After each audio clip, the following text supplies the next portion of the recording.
বাসে নিত্যযাত্রীদের কাছে অনিমেষবাবু মানেই ঘোষদা। বেশিরভাগ লোকই তাঁর আসল নাম জানে না। প্রাণবন্ত হাসি খুশি মানুষ তিনি। ছোট বড় সবার সঙ্গেই সমান তালে আড্ডা, হাসি মজা করেন। লোকজন মাঝে মধ্যে পেছনে লাগে তাঁর, তবু কখনো রাগ করতে দেখা যায়নি তাঁকে। তাঁর আরেকটা প্রিয় জিনিস হলো গান। বাস যতই ভিড় হোক না কেন, তিনি নিঃসংকোচে গলা ছেড়ে গান ধরেন। কেউ কেউ প্রশংসা করে উৎসাহ দেয়, অনেকেই আবার টিটকিরি কাটে। একবার এক যাত্রী টিটকিরি কেটে বলেছিল, ওকে কেউ 2 টাকা দাও তো। ঘোষদা শুধু হেসেছিলেন, কিছুই গায়ে মাখেননি। এইভাবেই চলছিল দিন, ভালো মন্দ মিশিয়ে। হঠাৎ একদিন বাসের লোকজন লক্ষ্য করল ঘোষদা বেশ কিছুদিন ধরে আসছেন না। খোঁজ নিয়ে জানা গেল ওর শরীরটা বিশেষ ভালো যাচ্ছে না।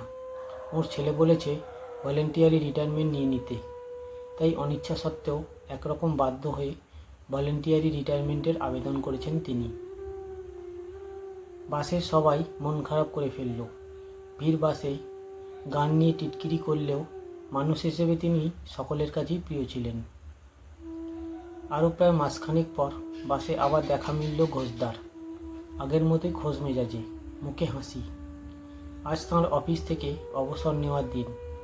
সবার আবদারে তিনি ভিড় বাসেই শেষবারের মতো গান ধরলেন।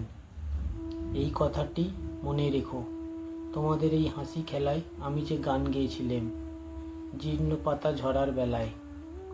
বাসে তখন নিঃশব্দ নীরবতা। শুধু ঘোষদার কণ্ঠে ভেসে আসছে এক অদ্ভুত উষ্ণতা।